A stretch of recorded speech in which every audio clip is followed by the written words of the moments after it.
put the whoosy on the whatsy. Attach the whatsy to the whoosy. Connect the thingamajig to the thingamabob, and that'll make the whatchamacallit.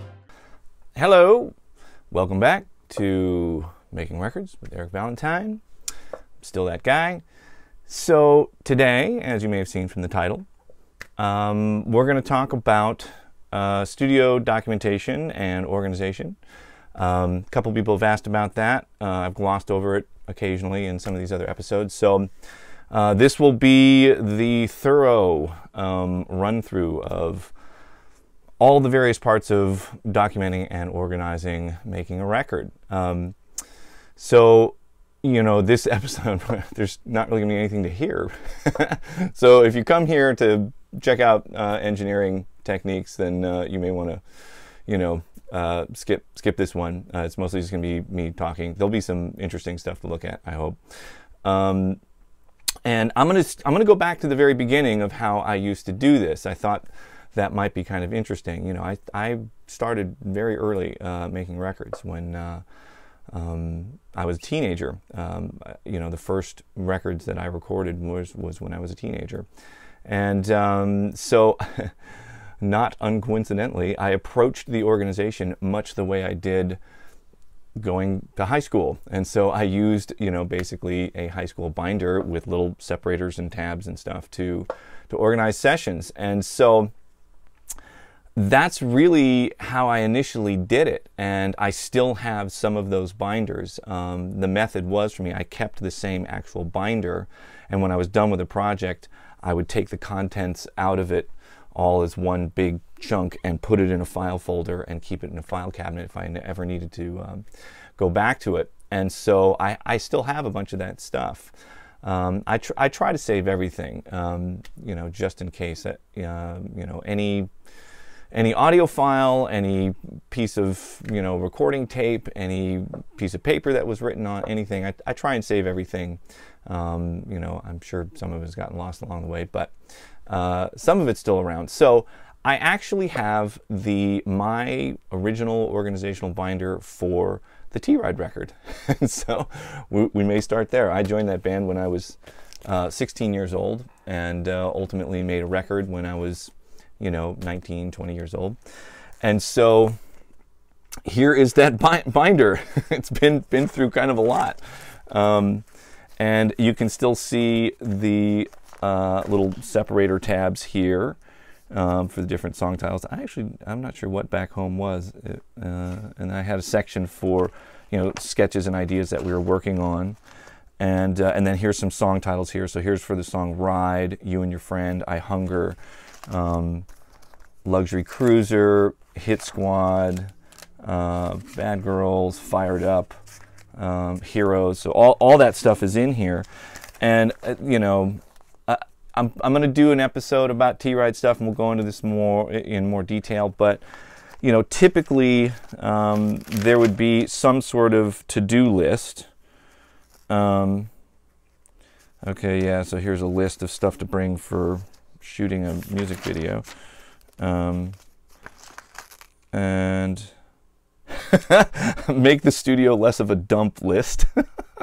So this is me. I haven't actually looked at this, so I don't know what you're going to get. There actually may be some somewhat explicit drawings in here as well. That's something that teenagers with a lot of hormones racing around tended to do. So that could happen.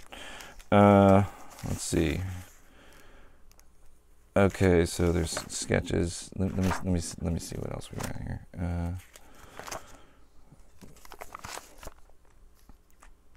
Okay, yeah. So here's me actually writing out the drum part for Luxury Cruiser, and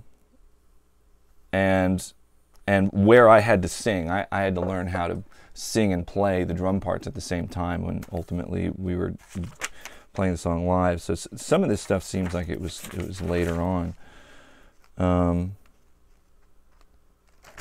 Let's see, what do we got in Hit Squad? And so there's one of those drawings. Yeah, so here's me writing out the the clavinet part on that song. All the patterns for the clavinet part.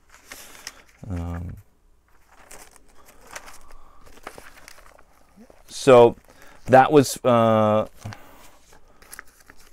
for T-Ride stuff. Okay, here, this is interesting. So for any of you that are familiar with, it's all stuck together. For any of you that are familiar with the T-Ride stuff, the background vocals were a big deal. And so I created these sheets that had these, you know, grids in them for figuring out the harmony vocal parts and documenting them in a way. So this is for Zombies from Hell.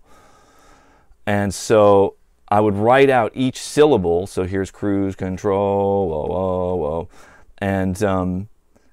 And so I'd write in what each note of the three vocal parts would be. And you know, there would be a melody line, which was sort of the top line, and then the other two parts would be the harmony parts that would basically fill out the chords that were being represented at the time. So this is how all of that stuff was figured out. Dan originally sort of came up with this approach, and then it got sort of passed off onto me to figure that stuff out when you just got tired of doing it over and over again.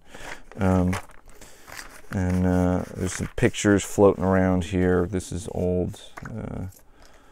This is, yeah, this is the Neve T38 console that we bought for making the T-Ride record. Here's there's Dave Cooley from Citizen King. Some other old pictures here. I don't know how all these got in here. I was just sort of grabbing stuff. This is me in the control room at Barefoot with George Clinton in the background. he guessed it on a Smash Mouth song. There's Nickel Creek. Yeah, here's the first iteration of the Barefoot control room. This was the sound room that we used for the for making the T-Ride record. We, you know, the initial demos were made sort of in an office space, and then we built a studio. We took the album budget and built a studio in a big warehouse, and this was the sound room for it. There's a bunch of drama associated with that I can talk about when we get into T-Ride stuff. This is the control room for the T-Ride record. That same really incredible T38 Neve console had 32 1081s in it. It was a really amazing console. Yeah, here's me and this wonderful guy, Wally Buck, in the sound room. I built these huge gobos, and I don't know what we were doing here, trying to set something up. And then here's a picture of me in Studio A. I'm trying to hold this still enough so you can see it. Studio A at Ocean Way, mixing the T-Ride record on that huge 72-channel Focusrite, custom Focusrite, or modified Focusrite. Yeah, here's the monitor section of that Neve console. So, I don't know, some interesting stuff floating around in there. Here's a better example of how ultimately these things got organized. This was, I started making a record with Joe Satriani in the mid-90s somewhere, early mid-90s. And I ended up not being able to finish it. I just, you know, I wasn't ready to take on that responsibility. We did some interesting stuff. Some of it got used later on Crystal Planet. There's a song called Time that I did that got used. That was actually the first song that I did for him. It was kind of interesting. It was a leftover song from Surfing with the Alien that didn't make that record, and he didn't know what to do with it. While he was on tour, he literally gave me the masters and said, just, you know, do whatever you want with this. And so I messed around with it. He liked the results, and so then wanted to make a whole record together. Doing one song and making a whole record are two very different things. That was a whole saga. You know, maybe we can talk about it at some point. But this binder is left intact. I never finished it, and so you can see a little more how I used to organize things. There's tabs with the song titles for every tab. That T-Ride one was pretty well, you know, tore apart, so it wasn't really that good of an example. I think this is better. And so there was a song called Home. I had a finishing list. Usually the first page was like a to-do list of just stuff to do, and then I'd have various notes about, tempo, what the arrangement was, notes to myself about stuff, drums that were recorded in different places, lead melody needs, a real tone, rhythm guitar, is the rhythm guitar good enough, stuff like that. Here's ZZ's song, needs organic guitar sound. These are just notes to myself about stuff to work on, stuff to do. Cool number 9, tempo change stuff. He had an original drum loop for this song that stayed a part of the version that I had done. And I played on top of it with live drums. Ultimately, all that got redone with Glyn Johns, recorded that record, and I got to go and hang out for a little bit of that, which was also an amazing experience. So yeah, so that's how I used to do it. Binders, sections for each song. A binder represents an album project. There's plenty of room for me to just take notes and keep track of what's going on, have to-do lists, all that kind of stuff. That's the old way. I'll show you what happens ultimately. So once I'm done with a project, so this was for the first Slash record, I would take everything out of the binder and put it in a folder and file it away. Here's all the track sheets, and then there's a bunch of notes and lyrics and doodles. Slash liked to doodle a lot, so I kept a lot of that stuff. It was just kind of cool. He's actually a really cool illustrator. So there's a bunch of that stuff in there. And then this is a file folder I used to keep from very early on. I mean, this folder started in the mid to late 80s when we were first just developing all the T-Ride stuff. And anytime I did something that I thought was a really cool tone that I wanted to get back to, I would document it and put it in here. So there's a folder called Cool Tones. And so here's a cool distorted pedal steel sound, a cool clav bass sound. So the clavinet went into a Boss gate pedal, into this Roland GP8 rack mount, a guitar effects processor thing. And then it got split out of that. One went to an Eventide.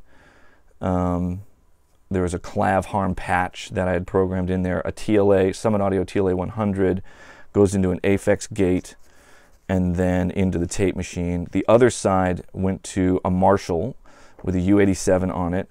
This Tube Tech mic preamp into the gate. And then I had a Tascam M520 mixer when I was working on this stuff.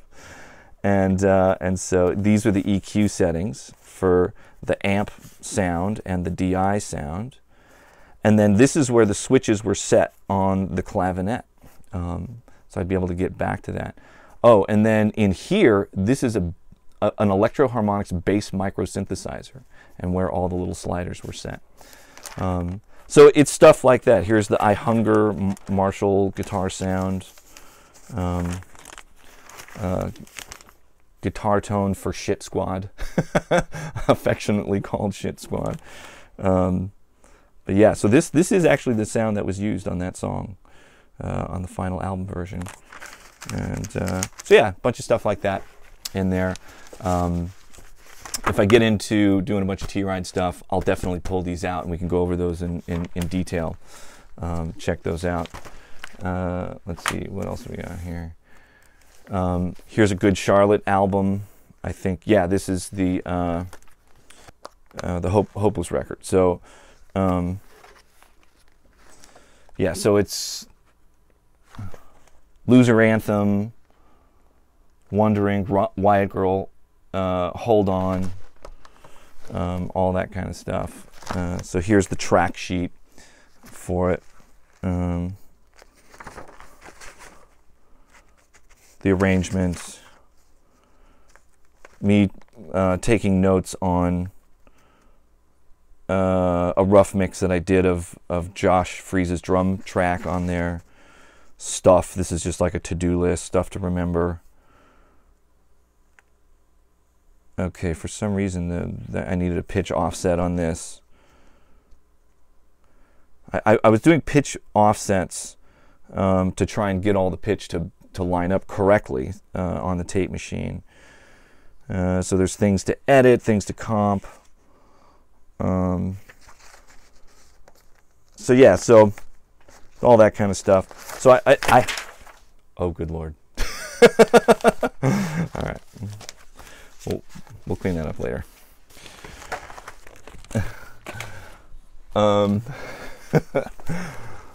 So yeah, here's the Death Ray record.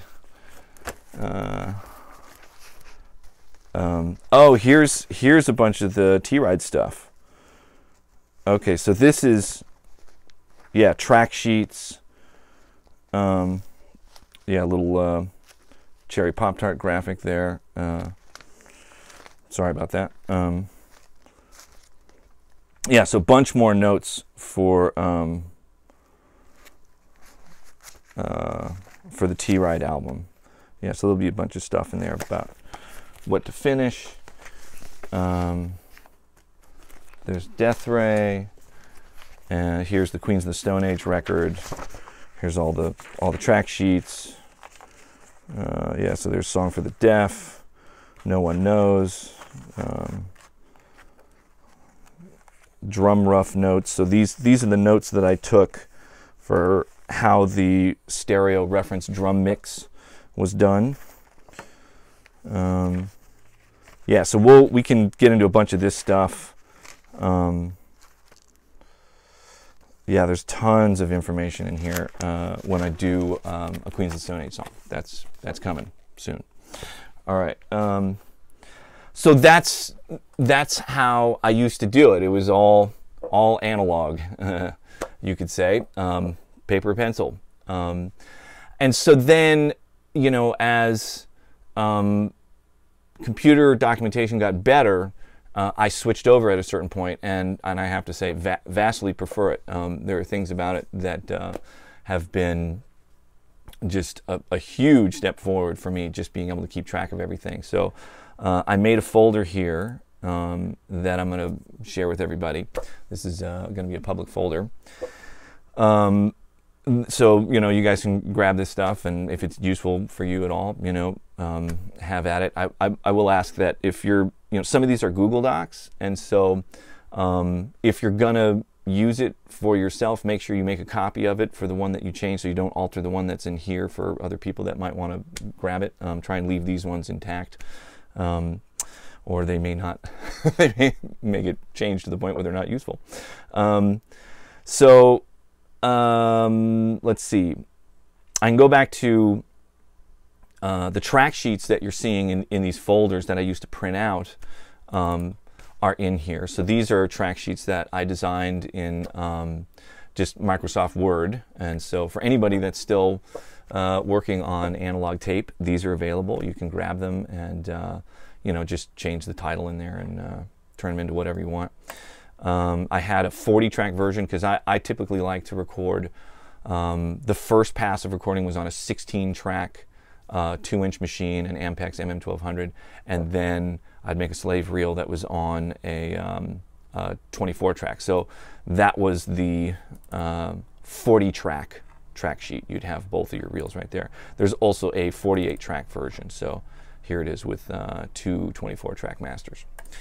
So then there's some other stuff that might be helpful for just getting your studio together. Then I'm going to show here. So let's see if it'll show this. So this is actually my latest and greatest version of patchbay labels. They're sort of specific to the patchbays that I'm using right now, and they didn't actually manage to put the title of them on there. The name, any sort of logo or name on the front of them. I don't remember what they are. I think it started with an R.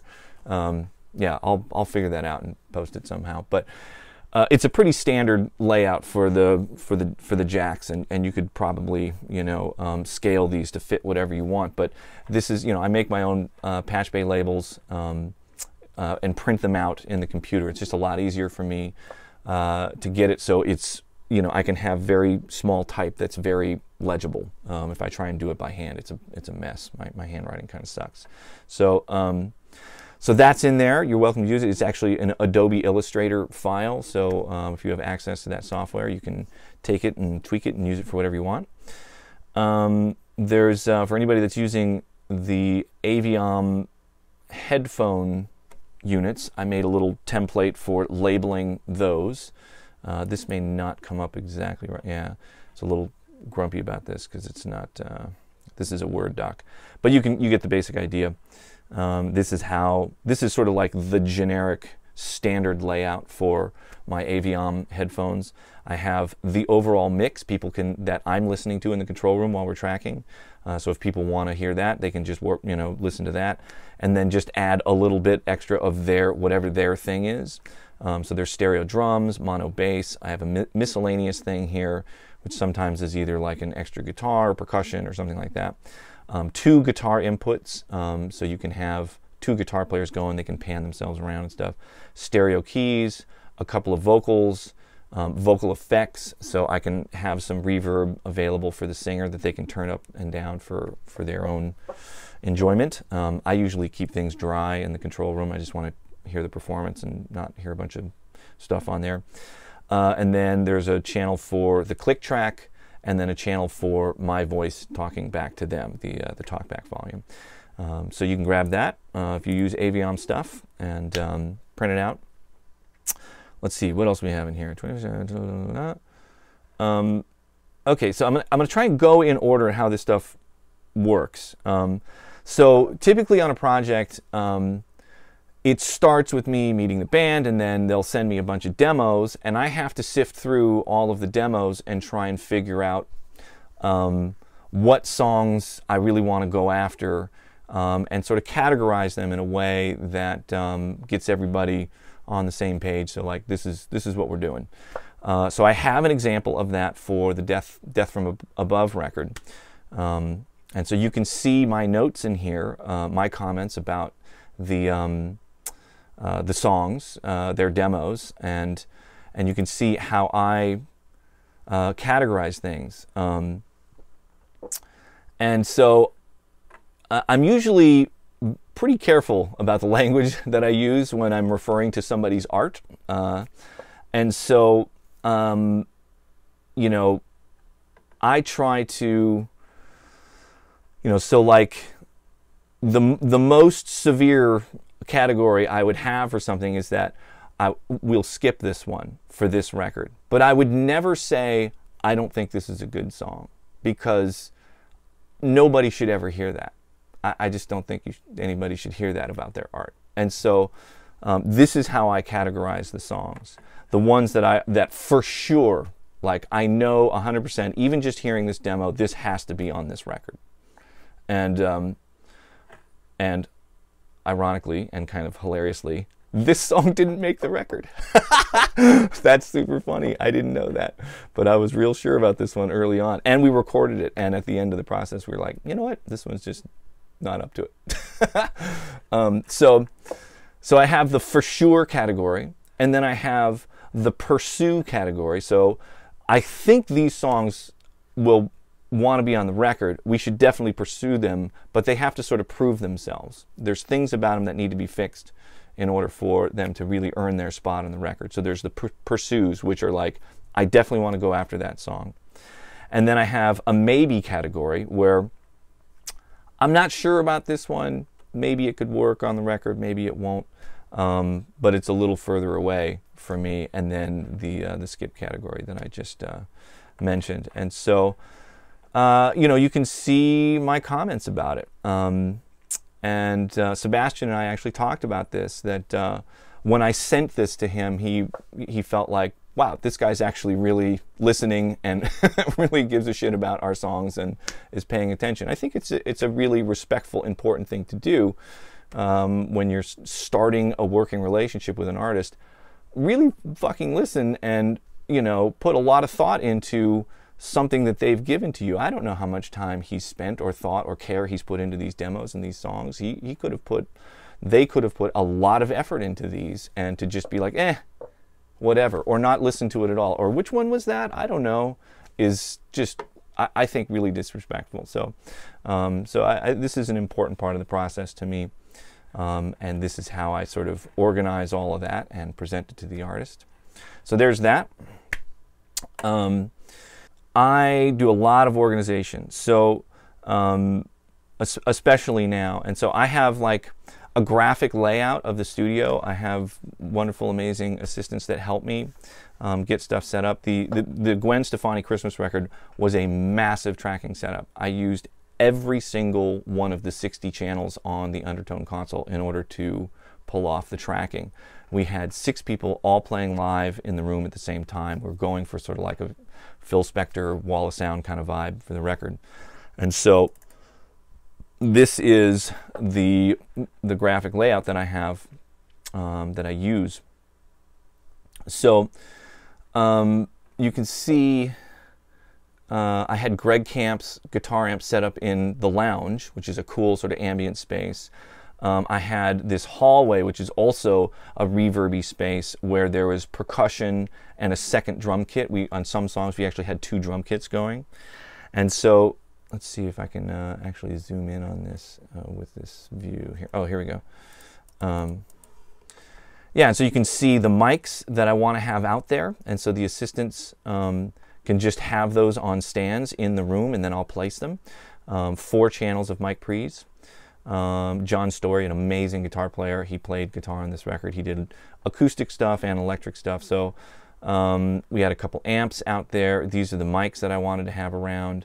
I needed 3 channels of preamp and 1 DI. The piano, I had a pair of 87s. Yeah, putting a gobo here. This was like a mono room mic. This was keyboard world, so you know there was an upright piano here, a grand piano. This was Patrick Leonard, so he had his amazing synth setup where he has a bunch of custom sample library that he's put together. This incredible collection of sounds, and so he'd be pulling up sounds there. So we had DIs for that. A Leslie, 421s on the Leslie. I actually really sort of fell in love with 421s on the B3 Leslie after being around Grace's tour. They used 421s on her Leslie live, and when they did a live recording of her at Red Rocks, it was an incredible sound. So I've been doing 421s on the Leslie lately. I have an ISO booth here. Here's the bass amp. There was like a Magnatone amp, a B15, and a Gibson, and so I had a Bach microphone on the B15, a U47 on the Magnatone, and an old AKG D20 on this little Gibson amp. The Gibson amp has a cool feature where it can be all reverb, and so I was using that to sort of like be able to blend the reverb in the control room. So then Greg Camp's guitar, there's mics and amps that we had going, room mics and closed mics. Here's the drums. So the kick, I had an EV666, a cool knocky thing. You can see it was set up under the drumbrella next to the chamber. The chamber door is open, so I had KM84s in there and this Royer 122 stereo ribbon mic. And so there is on this mono M49 ended up being an incredible room mic that I used a lot on this, or you know, I think it got another gentleman named Dave Klaus ended up mixing this, and so it was just a really cool part of the sound. Some options for a mono kit mic. The overheads were C12As. Snare was a U67 or a KM54. I wanted to just try something a little more hi-fi in the snare, not just do the regular old, you know, 57 or, you know, my little salt shaker mic. NS10s, I did the NS10 thing on there, the box and the speaker by itself, that combination that I've talked about before. KU3A ribbon mic as a room mic. So, you know, I lay all of this out so it can all be set up. Makes it really easy. I send this to the folks in advance, and they can have everything ready to go. And so on a setup this big, it's really important to, you know, have some pre-prep and be able to get everything ready in time.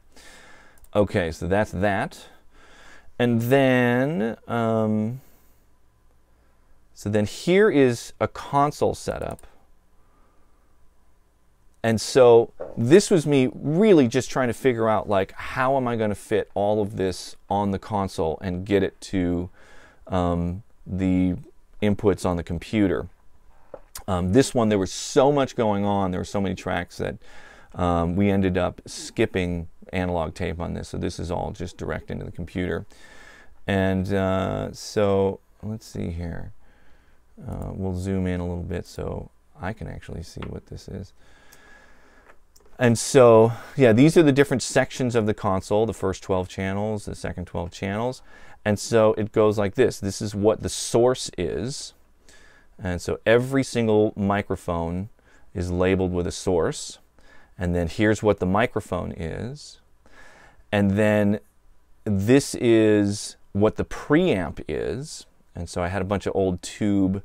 The idea on this project was, I'm not going to use tape machines, but I'm going to use a lot of color in the mic preamps and compressors. So just as much tube gear as I could possibly fit into the room I used on this. And so, yeah, there's a bunch of old Altec stuff. There's this Gates old mixer that I borrowed from a friend. That thing sounded incredible, though. That was really a big part of why this M49 thing sounded so great. And then for anything that wasn't like a super vintagey thing, I used undertone preamps. So there's tons of undertone preamps all over this. The MPDI4 is all over it. And so those are the preamps, and then here, this is how they get sent. So in my patch bay, the direct out from channels will get normaled to the input of Pro Tools. And so this would go to Pro Tools input 1, this is 2. The two basses got bussed to, or no, these two NS10 speakers got bussed together because I wanted to not take up too many tracks in Pro Tools, make this manageable. So a bunch of direct out stuff, and then all the bass stuff gets bussed to bus 4, and then this left open inputs on Pro Tools that I used for other things ultimately. And then Greg's guitar got bussed. And so there was a blend part of this, and then there was a room mic that I would just choose. So I had a close and a room for him. Same thing with John Story's guitar. Patrick's keys are all direct. There's a bunch of talkback mics that show up direct that I bust together in the computer, so I'd have just one thing where I could turn on all the talkback mics. And then this is all the playback in the room. So there's click, there's reference stuff, demos of the songs to listen to. There's a stereo drum mix coming out of the computer, the second drum kit coming out of stereo bass, then the guitar sort of dry and wet, guitar dry and wet, stereo keys. This is music. Oh, so this would have been any sort of reference music that was being kept, pre-recorded reference stuff that was being kept. And then vocals showed up there. And so that's all 60 channels on the Undertone console laid out here, so I'd figure out where stuff goes. This was the custom label for the headphone mixers. This was me just adding up all of the channels of mic preamps that I had to make sure that I actually had enough channels of mic preamps to cover, you know, whatever this is, yeah, this was an insane amount of stuff, you know, yeah, 40 channels of mic preamps or something. Yeah, so there's that. That's just my overall console setup. Some tracking notes. So this was everything that was patched in on the console while we were tracking. And so you can see what preamp is going there, and the tie line. This was my assistant notating all of this stuff. And so where it came, what tie line it came from. If there's something inserted, here's an 1176 and an Unfairchild, looks like in series on this, and an API 560, Yeah, so here's more stuff.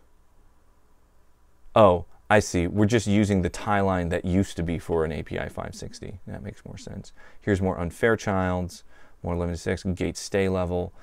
So this is how everything was patched on the console for that tracking session. So here's if it went to a bus, which Pro Tools input that went to. Yeah, here's if there's processing on the bus. Here's the stuff coming back. Here's the aux sends, so I had my plate going. Here's the chamber. There was processing on the chamber, and that I was recording the actual chamber. Yeah, so there's that. Some of this stuff is very specific to, you know, the barefoot setup, so I don't know if it's going to be particularly useful for you, but maybe there's a version of that that you know, that you can adapt that might be useful. Okay.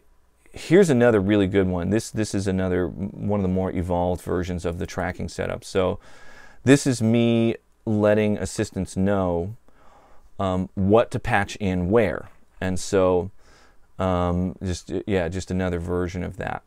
So here is what the signal is: kick, snare. This is this tracking setup that was used for Grace's most recent record. So the drums were pretty simple. There's just, you know, a kick, a snare. There's a mic that's sort of on the left side of the kit and a mic that's sort of in the middle of the kit, and then I had a spare mic that I would move around that was like a mono room mic, and that was it. So then here's the bass, and I talked about this a little bit, the H3000 pitch shifting on the room mics for the bass. I wanted the bass to have this sort of like stereo ambience to it because we were using this Fender Bass 6 for a lot of it. And then guitar. So you can see the signal, what microphone is being used on it, what preamp is being used on it. And so this is showing that the preamp is in the sound room, and this is showing that the preamp is in the control room. So which side of the tie line the preamp goes. And so I have these tube Altec preamps that I like a lot for drums. And then you can see it's just a whole lot of undertone on everything. And so then a little bit of compression inserted here. And so there was, so this compression was put in between the output of the preamp and the input, the line input of the console. And then this is the console channel itself where I would be EQing on the console. And then you can insert stuff after that. So I was using some extra outboard EQ after on the insert of the console. And then here's the buses, if I was actually using buses to get to the tape machine. So sometimes there was compression on the bus. It looks like, yeah, so on this stuff, you know, I was putting compressors on the buses instead of on the individual channels, because a lot of these were getting bussed down to just stereo signals. Okay, and so then here's additional tie lines that weren't going through channels. They were just going straight into the computer or straight into the tape machine. And so all of these DI signals, I don't bother capturing those on the tape machine. I just put those directly into the computer in case I want to reamp something. Here's the headphone channel layout. And then here's the playback side of the console. It is real straightforward. You can just see how things were sort of paired together. I think I'm going to do an episode on how I approach recording a session where I'm incorporating multi-track tape machines, capturing that signal into the computer. So I'm capturing both versions at the same time, the digital version and the tape machine version, and how all that works. It is kind of complicated, I have to admit, but once you get used to it, it's really wonderful. It's definitely, whenever I want to use tape machines now, I basically do it that way. The prospect of recording a project entirely on tape machines and staying on tape machines, it's just very difficult to do. Most folks are just not really prepared for that experience. And so if you combine it with the computer, you kind of get the best of both worlds. I capture the sound of the tape machines into the computer, and I can still comp and edit however I want and fix things here and there if I need to. So this is a good example of how I document tracking setup. I can give this to assistants. They can run out in the room and pull this up because it's a Google Doc that can be shared. They can pull it up on their phone or an iPad or something and look at it out in the room. Everybody's looking at the same thing. I can be updating it while people are out there, and it automatically updates for them. Everybody can see the same thing and get stuff patched in. So, so that's that one. So then, once you record everything, you have to keep track of what needs to be done. So as I showed, I used to have these binders where I'd have a section for each song, and I'd take notes about what needs to be done, take notes to myself about things I'm observing, take notes about vocal takes and stuff like that. And so now I do that more in the computer. The one thing that I do is when the band is doing takes, and I'm doing multiple takes of a song, I handwrite the notes about the takes because it's faster for me than trying to type in a computer and constantly pulling up a computer screen where I'm taking notes. It just pulls my attention away too much from what I'm listening to. I can write on a piece of paper without looking at it. And then what I do is I take pictures of those pieces of paper and have them in my phone so I can reference them while I'm doing the comping.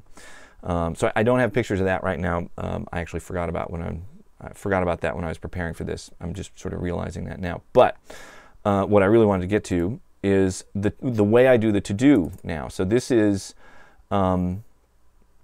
the second Nickel Creek record that I worked on. And so you can see song titles here. Dun, dun, dun, dun, dun.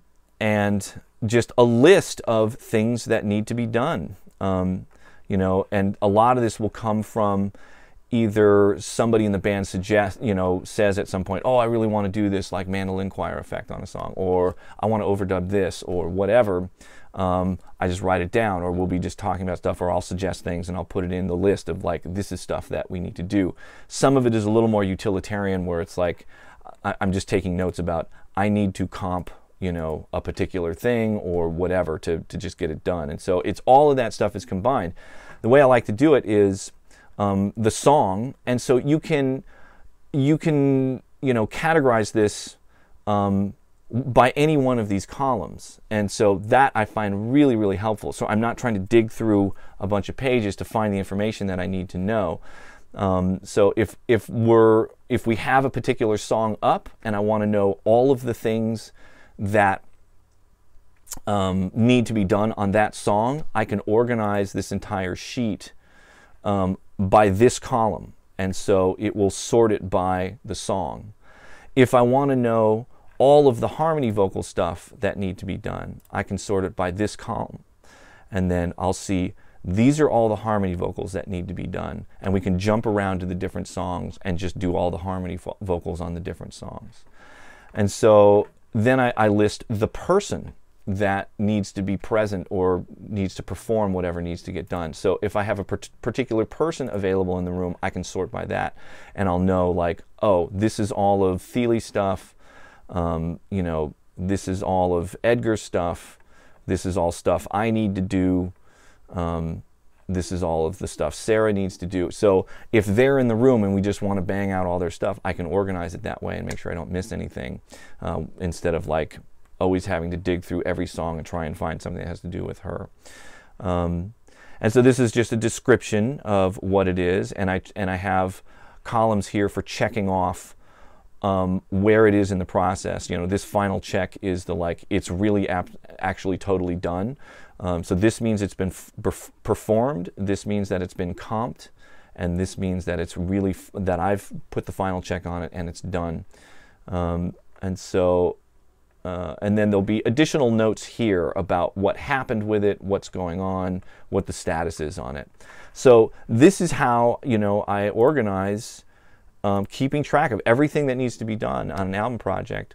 As things get done, usually what I do is I gray them out. So They don't pop out at me, and I can visually easily ignore them. But I can also, if I need to, easily confirm for myself. I don't like deleting them, because at a certain point in the process, somebody might go, hey, did we do that thing? And I can look at the list and go, yeah, we did that. It's done. You know, if I delete it, then I'm sitting there going like, I think we did that. Did we actually really do that? I don't know. You know, so I just gray them out, but leave them in the sheet. So yeah, that's how I do the to-do list. So let's see what else we got here. So we talked about all this. Okay, here's another thing that I like to do. I call this this is a progress sheet. This is a really sort of simplified version. This is the progress sheet for the Queens of the Stone Age record. And I'll print this out really big on a piece of paper and post it up in the control room. And it's kind of cool for the musicians to be able to cross off their own stuff.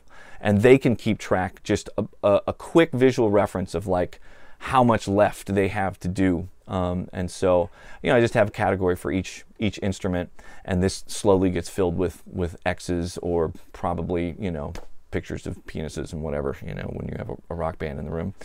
And so it's just kind of a cool way for everybody in the room to have a quick reference of like, where are you at in this process? How close to being done are we, you know? So yeah, you can, you know, put in what other song titles you want, or if you want to try and re-record the, you know, Queens of the Stone Age record, this is a a great layout for you to use. So then let's see, what else do we have here? Track set. We looked at that. Okay, so then you get to the point where you're mixing the record. I more recently mixed a record for The Story So Far. And so I have a way of organizing all of the mix comments, because what definitely does not happen anymore is people don't all get in the room together and mix a record, where that's the way you used to do it, you know, because before the internet and being able to just send songs around, it was really not practical to not have people in the room. You know, if you really had to like burn CDs, like even, you know, when I started this, burning CDs was not really a thing that was available. And so the way it used to work is anybody that wants to have input on the mix needs to show up when the mix is happening. We'll all be in the room together, say turn this up, turn that down, more reverb, less reverb, whatever, get it done, and it's done. Next song. And I actually kind of preferred that, but that's not the way it works anymore. So everybody's off in their own lives, doing their thing, and I'll do a mix pass, send it off. It shows up for everybody pretty much instantaneously. They can listen to it on headphones or whatever system is familiar for them, and they start sending me feedback on stuff. And it actually works quite well. You know, I can finish a song, send it off. I'll start the next song where other people are listening, and while I'm waiting for the comments to come back. It is tricky to organize all of that feedback. Sometimes people will text me stuff, I get emails, or I'll have a phone conversation. The information can come in a lot of different ways, so I need a way to consolidate it. I try and encourage bands, anybody that's comfortable using Google Docs and a spreadsheet, I create a spreadsheet, and so they can just type all of their shit directly into that spreadsheet, so then I'm not having to cut and paste it and try and do all of that. It makes it way easier for me. But sometimes people aren't comfortable doing that and they just want to text it to me, so I just copy paste it in here. So so this is for the Story So Far record. So what I have, again, the song title, and then I have which pass is being commented on. That's really, really important. So you can see on Red Bottle White Cap, it took 4 passes to get this one done. And so I sent off the first pass. I got a bunch of feedback on that, you know, bass, great low end, maybe a little more point and definition, up top in general. And then vocal blend, doubles up, blah, blah. And so, yeah, so there's a bunch of specific stuff that pertains specifically to the first pass. I'll do another pass. I call it the second pass, send that off. I get comments on that. And so I'll even take notes about what I did. You know, I don't always have time to do that, but I try and do it as much as possible, so I can remember exactly what happened. You know, so turned up 2 dB at 3.5K, 4 dB at 5.6K. Yeah, that's going to add some more point for sure. And so people can kind of get a sense of what happened and what they're hearing in the next pass. And so it's pretty straightforward. And the same, you can see what's going on here. I grade all of this out as, you know, as soon as I got it done, I would grade out so I know that's done, and I just move on to the next thing. For me, when I'm working through something, it's really helpful for me just to sort of organize my own brain. And so when I get a bunch of stuff in and I need to recall the song and go through it, when I have the list just in one place in front of me, so I always do this before I start the recall, then I just go down the list. Just do this, do that, gray them out, done, okay, print it, send it off. Makes it way easier. If I have to go back and find the email or go through a text or whatever, it really interrupts the flow of me, you know, trying to get the thing done. So then, let's see, yeah, here's all of that stuff. Yeah, there's probably some working titles on some of this stuff. And here's the very last things that I did that I guess I didn't gray out. And so that's how it's done. Also, sometimes I will create a column for the actual person that is making the comment. I know on the Weezer record that I mixed, it was important for me to keep track of where the comment came from. In this project, I think Sam Pura was receiving all the comments from the band, pre-organizing them, and then sending them to me. So everything came from Sam, and so I didn't have to do that. But actually, let me see. Do I have the? I don't think I have the Weezer one in here, but yeah, we can check that out. Yeah, here's the Weezer mix notes. And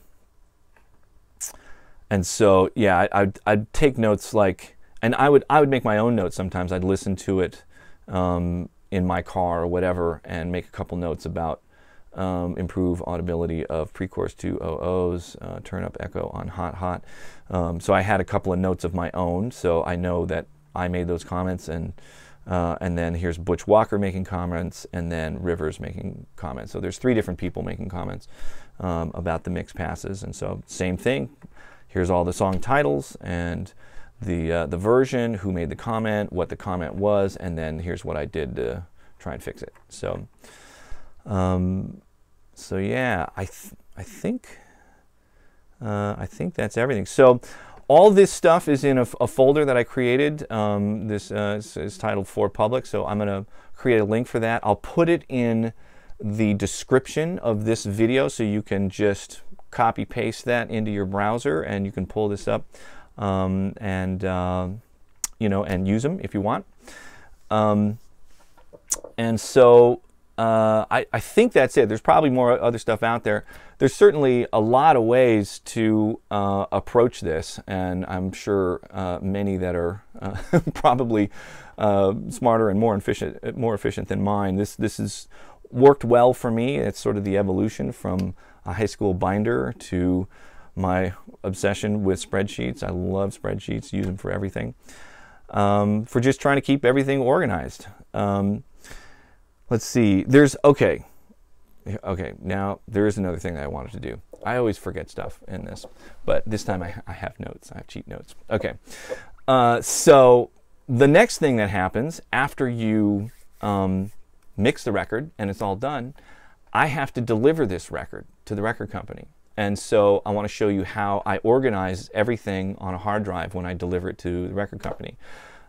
It's important because I want them to be able to easily find everything they need for whatever the hell's going on with the project. And so I don't have to do that every time somebody needs an instrumental or a TV mix or whatever. They all have it. They can just find it on the hard drive. It's super easy.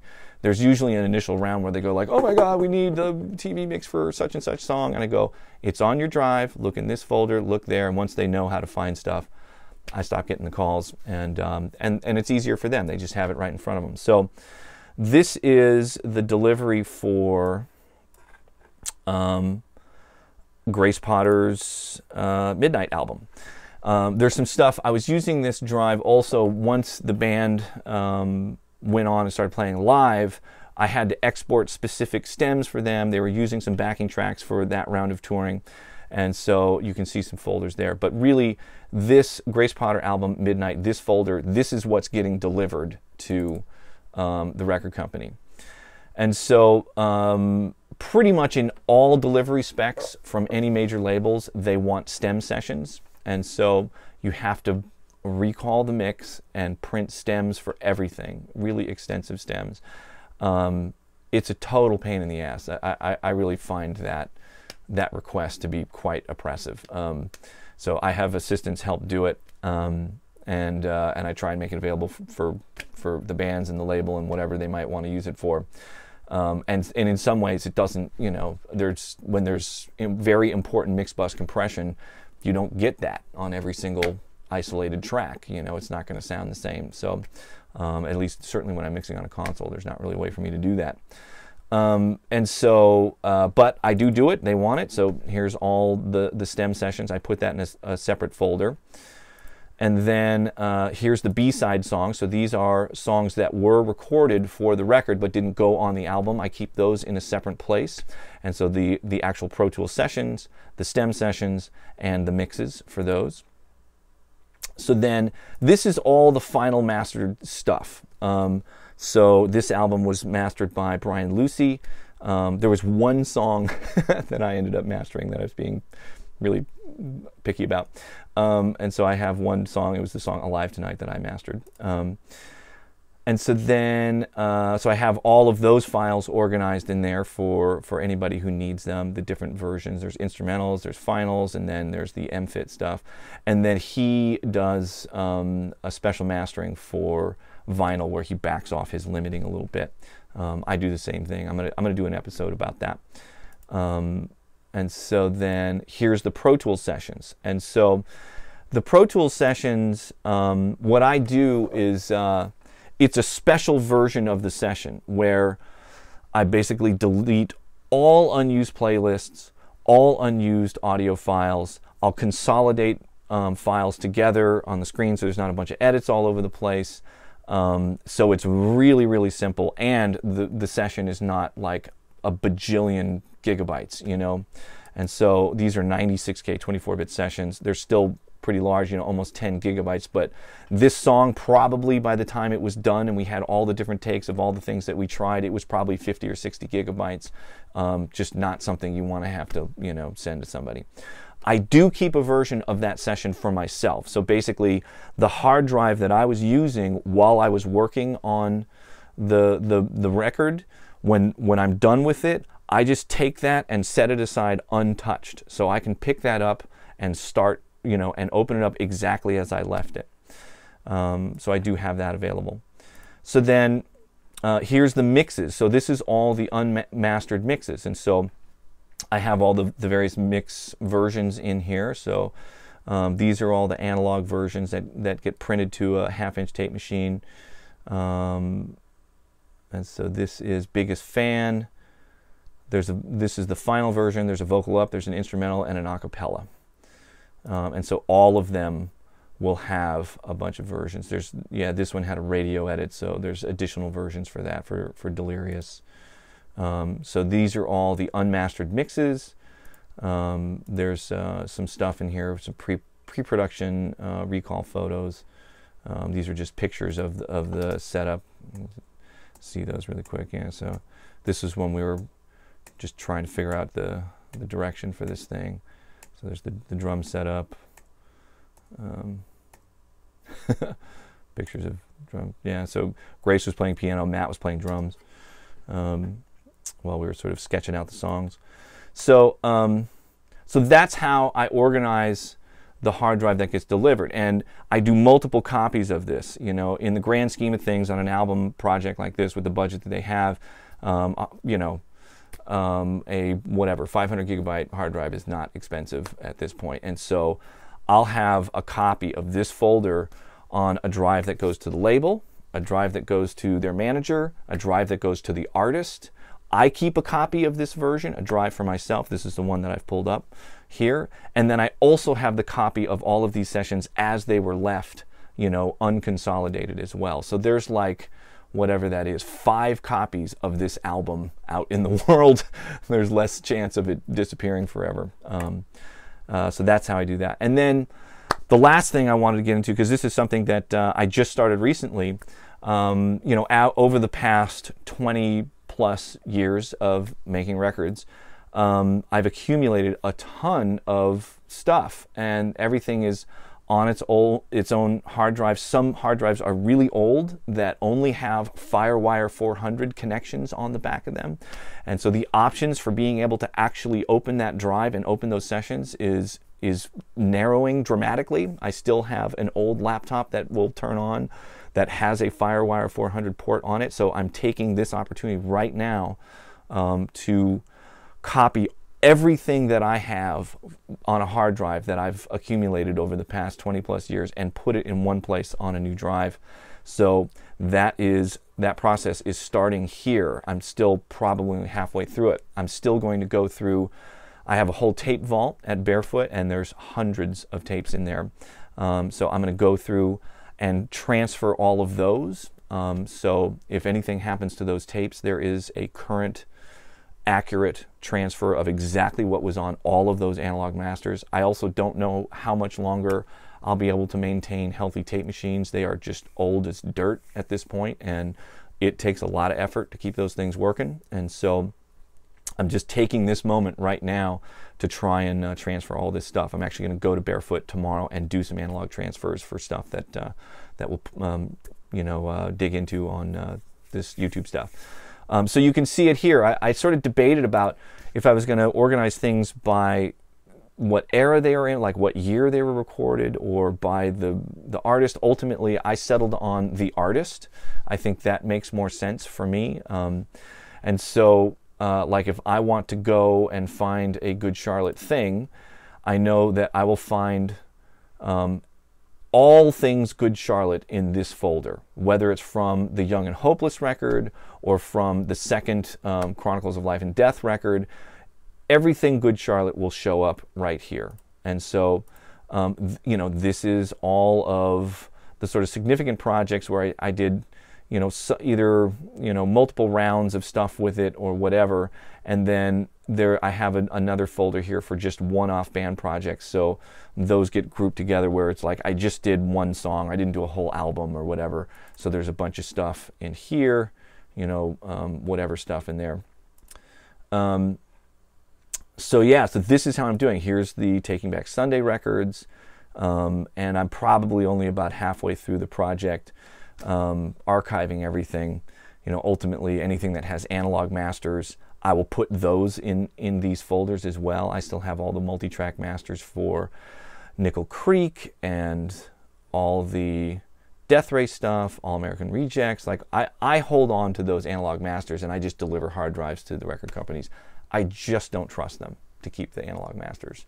I know I will never ever lose those masters because they're too important to me.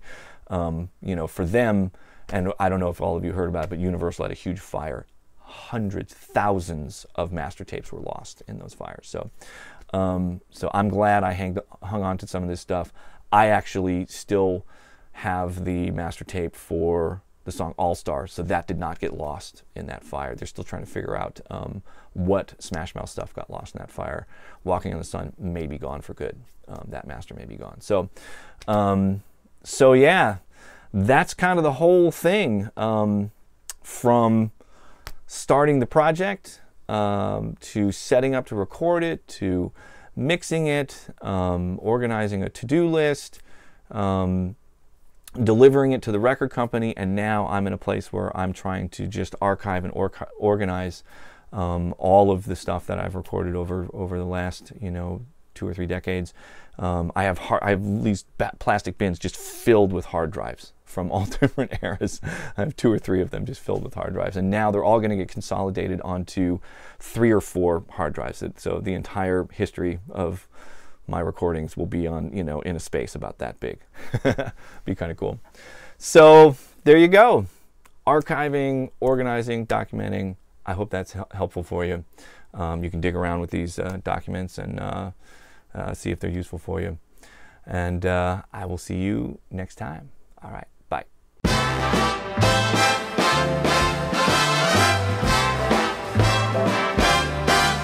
You put the whoosy on the whatsy, attach the whatsy to the whoosy, connect the thingamajig to the thingamabob, and that'll make the whatchamacallit go. You hook the gidget to the gadget, adjust the gadget to the gidget, unhook the dingley-dang from the diddly-doo.